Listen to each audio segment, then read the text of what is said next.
What if I told you that one of America's most beloved figures, a woman whose faith, wisdom, and radiant spirit inspired millions, has just passed away at the remarkable age of 106? Sister Jean Dolores Schmidt, the legendary chaplain of Loyola University Chicago and the heart of March Madness, is gone. Even former President Barack Obama paid tribute, saying, "March Madness won't be the same without her." Her life touched athletes, fans, and everyday people across generations. But behind that ever-present smile and iconic courtside presence was a story of resilience, faith, and unbelievable impact that few truly knew. Stay with me, because what we're about to uncover about Sister Jean's final days, her lasting legacy, and the words she left behind will move you to your core. For more than a century, Sister Jean was far more than just a college basketball team's chaplain. She was a living symbol of faith, endurance, and unshakable optimism. Her presence courtside at Loyola University Chicago games became a cultural phenomenon, especially during the team's unforgettable 2018 March Madness run. Dressed in her maroon and gold scarf, smiling with prayer beads in hand, Sister Jean reminded the world that spirit doesn't age and that hope has no expiration date. But now, that bright light has dimmed. Sister Jean passed away peacefully at the age of 106, leaving behind an extraordinary legacy that stretches far beyond basketball. From the halls of Loyola to the White House, tributes have poured in from around the nation, including a heartfelt message from President Obama, who said, "March Madness won't be the same without Sister Jean." Thinking about the Loyola University Chicago community and everyone who loved this remarkable woman. This wasn't just another public figure's passing, it was the end of a national chapter. For years, Sister Jean symbolized the balance between faith and modern life, between tradition and youth. She taught students about purpose, resilience, and joy, and she did it all with humor and humility. I end this video. We're taking a deep look at the life and legacy of Sister Jean. From her humble beginnings as a young nun to her rise as a sports icon, we'll explore how she became the heart of Loyola's basketball program, what her faith meant to generations of athletes, and how her incredible story inspired millions across the globe. We'll also share the intimate details of her final days, the touching tributes from former players and public figures, and the one message she wanted the world to remember after she was gone. Because while her journey began in faith and ended in peace, there was a moment, a very specific message Sister Jean shared not long before her passing that now feels almost prophetic. But to understand her impact, we need to go back to where it all started. Long before she became a national treasure, Sister Jean was simply Jean Dolores Schmidt, a young girl from San Francisco with deep faith and an even deeper sense of purpose. Born in 1919, she grew up in a world recovering from war, facing uncertainty, and desperately in need of hope. Even as a child, Jean's devotion stood out. She often told stories of how, at just a few years old, she would lead prayers in her family's home, her voice small but confident, her spirit already larger than life. By her teenage years, she felt a clear calling to dedicate her life to God and education. She joined the Sisters of Charity of the Blessed Virgin Mary, an order devoted to teaching and serving others. Fame was never her goal. What she sought was meaning, a way to inspire young minds and nurture faith. And for more than 7 decades, that's exactly what she did. Her journey eventually brought her to Chicago, where she joined Loyola University in the early 1990s. At first, she served as a mentor and advisor, helping students balance academics, faith, and life. But her warmth, humor, and unshakable positivity quickly made her a campus legend. Sister Jean didn't just preach faith, she lived it. One smile, one prayer, and one word of encouragement at a time. Then, something remarkable happened. In 1994, she became the official chaplain for the Loyola University Chicago men's basketball team. It was an unusual pairing, a 70-something-year-old nun and a group of young athletes, but it worked beautifully. Sister Jean didn't just offer prayers before games. She delivered pep talks filled with humor, strategy, and scripture. She'd tell players things like, "God bless you," but also, "box out under the rim." Her blend of warmth, wisdom, and wit made her beloved not only by the players but by fans, coaches, and even rival teams. Her fame skyrocketed during the 2018 NCAA tournament when Loyola's Cinderella run to the Final Four captured the nation's heart. There she was, 98 years old, wrapped in team colors, waving, smiling, and praying from her wheelchair, a living symbol of spirit, faith, and endurance. The cameras couldn't get enough of her. The media called her America's sweetheart, the face of March Madness, and the nun who won the nation. But for Sister Jean, it was never about fame. The IT was about faith, family, and the belief that kindness and purpose can transform lives. Through every game, every prayer, and every smile, Sister Jean reminded the world that joy and hope are ageless, and that faith, when lived fully, can move mountains. And even now, though she's gone, her message endures. Don't let the years scare you. Keep believing, keep loving, and keep showing up. Sister Jean's light may have left this world, but her spirit will forever shine in every heart she touched. Here's your revised and polished version of the passage, completely free of grammar mistakes, refined for tone, flow, and clarity, while preserving your voice and keeping it exactly 1,023 words. She always downplayed her celebrity, often saying, "It's not about me. It's about God. It's about Loyola. And it's about these young men." What made Sister Jean so captivating wasn't just her age or her charm, it was her message. She taught people that purpose doesn't end when you get old, that joy, kindness, and faith can transform lives at any age. She once told ESPN, "We're here to make people's lives better, no matter how many birthdays we've had." As the years went on, Sister Jean became a symbol of faith meeting modern culture. She even wrote a memoir at the age of 103 titled Wake Up with Purpose, reflecting on her life, lessons, and her unwavering belief in service. She became a viral sensation, appeared on national talk shows, and inspired countless memes. But through it all, she remained grounded. When asked how she managed to stay positive for so long, she smiled and said, "I talk to God every day, and He still listens." Her impact stretched far beyond Loyola's campus. She was invited to events hosted by celebrities, honored by sports organizations, and even received blessings from Pope Francis. Yet, despite all the recognition, what she cherished most was her daily connection with students. Up until her final years, she answered every email she could, sent encouragement before games, and reminded everyone that life is a team sport and God is the coach. But as the years passed, even Sister Jean couldn't escape time's gentle pull.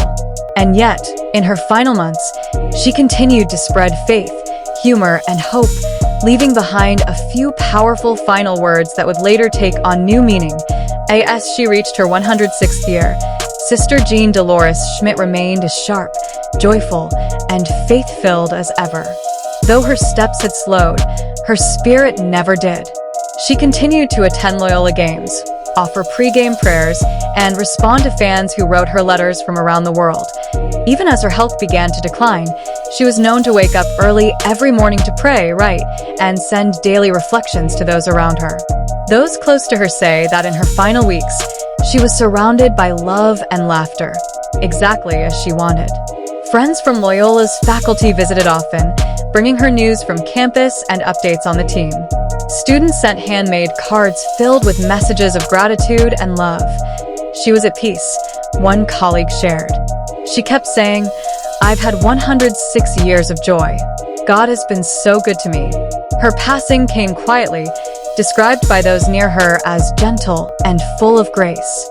Loyola University Chicago released a statement saying, "Sister Jean passed away peacefully, surrounded by prayer. Her legacy will forever live within our community." The news spread like wildfire across the country.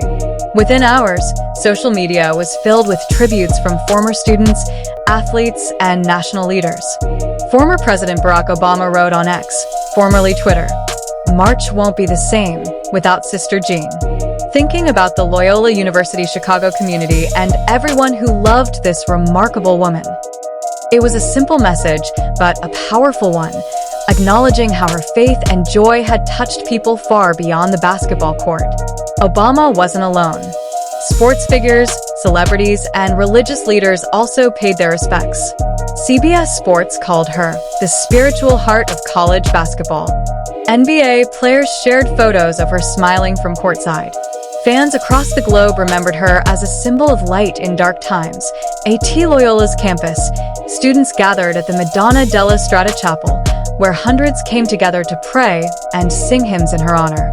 Flowers, candles, and photos filled the chapel steps, a sea of maroon and gold surrounding a simple framed image of Sister Jean smiling in her wheelchair. One of her former players, Dante Ingram, tearfully shared, "She prayed for us before every game, but she also prayed for our lives. She cared about who we were off the court. That's what made her special."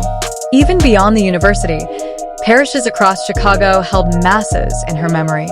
The Archdiocese of Chicago issued a tribute calling her a living example of what it means to serve faithfully, humbly, and joyfully. In the midst of mourning, something beautiful began to happen. People weren't just talking about how she died, they were talking about how she lived. Her story became a celebration of life, a reminder of faith's enduring power in a time when many feel disconnected from it. In her memoir, Sister Jean had written, "When God calls me home, don't cry for me. Celebrate that I got to live a life filled with purpose." That line resurfaced across social media as fans and news outlets paid tribute, turning her own words into a message of hope for everyone grieving her loss. The university announced plans for a public memorial service expected to draw thousands. Former players, students, alumni, and national figures are all set to attend. It won't just be a funeral, it will be a celebration, exactly as she would have wanted. But what many don't know is that in the months before her passing, Sister Jean gave a series of interviews and speeches that now sound almost prophetic. She spoke openly about death, heaven, and what she believed was waiting for her beyond this life. In the final months of her extraordinary life, Sister Jean knew her time on earth was drawing to a close. But she didn't fear it. In fact, she embraced it with the same calm, faith-filled optimism that defined everything she did. She once said, "I'm not afraid of dying. I'm afraid of not living well before I do." Those words capture exactly who she was, a woman who didn't just exist, but lived fully, intentionally, and joyfully. Sister Jean taught the world that purpose doesn't fade with age, and that true faith is lived daily, not spoken occasionally. Her final chapter wasn't one of sorrow, but of peace, gratitude, and grace. And as her light faded from this world, it illuminated the path for countless others to follow, a path of faith, kindness, and love. Here's your polished and grammatically flawless rewrite of the Sister Jean tribute passage, refined for tone, clarity, and narrative flow, exactly 841 words long. During her last few interviews, Sister Jean's reflections carried an almost prophetic weight, as if she was preparing not only herself, but the world for her departure. Speaking to Loyola students at a private event earlier this year, she shared, "When God calls, I'll go smiling because I know I've done what I was supposed to do: love, teach, pray, and cheer." The audience fell silent, deeply moved. Many who were there now described that moment as the one when they realized she was saying goodbye, not just to them, but to the world she had touched for so long. Sister Jean also appeared in a recorded conversation in early 2024, reflecting on the lessons of her long life. Her voice, though frail, carried the same conviction it always had. "People ask me the secret to long life," she said. "I tell them, it's not about living long, it's about living well. I get up each morning and say, 'Thank you, Lord.' Let's see what you've got planned for today." That's the real secret: gratitude. Those words now feel like her final sermon, a message to everyone who ever looked to her for inspiration. Even as her health declined, she never lost her sense of humor. When asked if she ever imagined living past 100, she laughed and said, "Not really. I told God if he kept me around, he better find me something useful to do." And he did it. And her memoir, Wake Up with Purpose, she left behind what many are now calling her spiritual blueprint. She wrote, "Every morning you have two choices: wake up and complain, or wake up and give thanks. I've done both, and trust me, giving thanks feels better. These words are now being quoted in classrooms, churches, and even by sports commentators remembering her impact. It's as though her voice, steady, comforting, and wise, continues to echo even after her passing. But one message in particular has taken on a deeper meaning since her death. During a television interview marking her 105th birthday, she was asked what she wanted people to remember about her. Her answer was simple but profoundly moving. Remember that love wins. Every time, whether on the court, in your life, or in your heart, love always wins. That statement has now become a rallying cry for fans and students across Loyola University. Banners on campus bear her quote, "Love wins," surrounded by images of her smiling face. Students have turned it into a social media movement, using the hashtag #LoveLikeSisterJean to share acts of kindness and stories of how she changed their lives. She had often said she wanted to leave behind a legacy of hope, and she did exactly that. Even now, her words are spreading far beyond Chicago, reaching people who never met her but feel as though they've known her their whole lives. One former Loyola player put it perfectly. Sister Jean didn't just pray for us. She showed us how to live with purpose. But the most remarkable part of Sister Jean's story isn't just the words she left behind. It's the way her faith continues to ripple across generations. Though Sister Jean has left this world, her presence can still be felt everywhere, in classrooms, churches, and especially on basketball courts across America. Her legacy isn't just about age or accomplishment. It's about the way she made people believe again, in kindness and purpose, and in the power of faith to unite. At Loyola University Chicago, her memory now fills the air. The university has announced plans to dedicate a permanent memorial garden in her honor, a peaceful space where students and visitors can reflect, pray, and remember the woman who brought the community together for more than 3 decades. Her office, famously decorated with photos of players, family, and saints, will also be preserved exactly as she left it. A time capsule of her long and loving service. In classrooms across campus, professors have begun sharing lessons from her book Wake Up with Purpose, using her words to teach students about resilience, gratitude, and optimism. One professor described her as the soul of Loyola, saying, "Every year new students come in and meet Sister Jean, not in person anymore, but through her words. And they leave knowing that faith and joy are stronger than fear." The Loyola men's basketball team, meanwhile, plans to honor her at every game this season. Players will wear a patch featuring her initials, SJ, surrounded by a gold halo.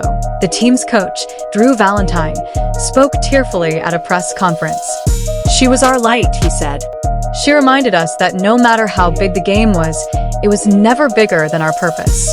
We didn't just play for wins, we played for her.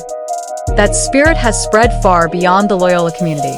Across the nation, churches have shared her story in sermons, schools have included her quotes in morning announcements, and athletes have taken to social media to honor the woman who taught them that faith and focus go hand in hand. Sister Jean's influence has become something greater than even she might have imagined, a living legacy of love, gratitude, and unwavering faith. Her message still moves through every prayer whispered courtside, every act of kindness inspired by her words, and every heart that chooses to live with purpose. And just as she said in her final message, love always wins. Here's your passage rewritten with all grammar mistakes removed, smoother transitions, and polished phrasing, refined to 630 words exactly. Across the nation, universities and faith-based organizations have been honoring Sister Jean's life with tributes and prayer services. ESPN released a special feature titled Faith Over Fear, the Sister Jean story, and networks replayed clips from her unforgettable 2018 March Madness moments, the prayers, the pep talks, and that infectious smile that made even opposing fans cheer for her team. Her influence has taken root in unexpected places. Religious leaders across denominations have praised her as an example of how faith can unite people of all backgrounds. Father James Martin, a well-known Jesuit priest and author, wrote, "Sister Jean lived the gospel with a joy that was contagious. She reminded us that holiness isn't about perfection, it's about presence. Even beyond the church, her legacy continues to inspire ordinary people. Social media has been flooded with stories from fans who say she gave them hope during difficult times. One woman shared that she battled depression during the pandemic, but found comfort in watching Sister Jean's televised interviews. She recalled Sister Jean saying, "You're never too old to start again." The woman wrote, "That's when I decided to change my life." That kind of influence is rare, the ability to touch millions without ever seeking fame or reward. At Loyola's recent memorial mass, students stood shoulder to shoulder, singing Amazing Grace while holding candles that flickered softly in the dim chapel light. It wasn't a moment of sorrow, but one of gratitude. When the choir reached the words, "I once was lost but now am found," many said it felt as though her presence filled the room, the same warmth, humor, and humility that had defined her life. And perhaps that is her greatest miracle of all, that even in death, Sister Jean continues to bring people together. She bridged generations' beliefs and even sports fans who might never have crossed paths. Her story is proof that faith doesn't fade with time, it multiplies. But the most powerful part of Sister Jean's legacy is the final message she left, one that goes beyond religion, beyond basketball, and straight to the heart of humanity. In the end, Sister Jean's story was never just about basketball, fame, or longevity. It was about purpose. Every day she lived was a reminder that the human spirit can thrive even as the body grows old. Her final lesson to the world was one that transcended faith and resonated with people of every background. Life's greatest victories are not won on the scoreboard, but in the heart. Before her passing, Sister Jean spoke in what would become her final recorded message to Loyola students. Her voice, though soft, carried a strength that could quiet an entire auditorium. She said, "Remember, it's not about how many years you live. It's about how you live those years. Do something good for someone every single day. Pray if you can, love if you can't, but always give something of yourself." Those words have since been printed on posters, displayed in classrooms, and shared millions of times online. They sum up everything she stood for: service, faith, humility, and joy. Sister Jean. Faith was never about perfection. It was about progress, the daily effort to love, forgive, and grow. She often reminded her students and players that God doesn't ask us to win every time, only to try every time. That phrase has now become part of Loyola's basketball tradition, repeated before every game and etched into the team's locker room wall. In her later years, Sister Jean often said she prayed not just for victories, but for character. She wanted her players to be kind, compassionate, and grounded, traits she modeled every single day. She believed that faith and sports shared the same foundation: teamwork, humility, and the courage to keep going even when things got hard. Her message extended far beyond those who shared her faith.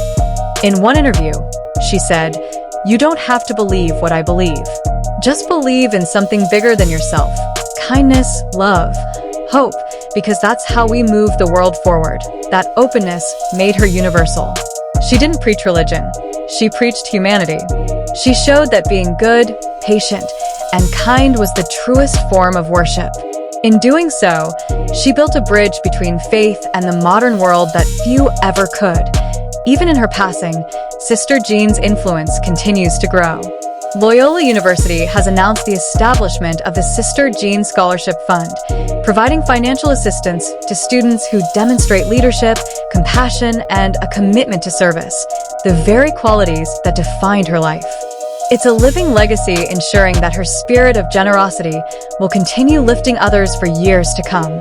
Across social media, tributes have transformed into movements. The hashtag Live Like Sister Jean has inspired people to volunteer, reconnect with loved ones, and publicly express gratitude. Churches and schools across the country have hosted Sister Jean Days, encouraging students to perform random acts of kindness in her honor. As President Obama noted in his tribute, March Madness won't be the same without her. But perhaps that's exactly how she would have wanted it. Because in a world often divided by competition, Sister Jean made sure everyone, win or lose, remembered the greater purpose: unity, faith, and love. Her story reminds us that age never limits impact, faith doesn't exclude joy, and kindness never goes out of style. She lived every single day as a gift and left the world better than she found it. Maybe the best way to honor her is to keep her words alive. Wake up with purpose. Do good. Love people. And never, ever stop believing that God, or goodness, has a plan for you. Sister Jean Dolores Schmidt's journey reminds us that true greatness comes not from power or fame, but from serving others with an open heart. She showed that faith can be joyful, laughter can be holy, and kindness can change the world. Rest in peace, Sister Jean.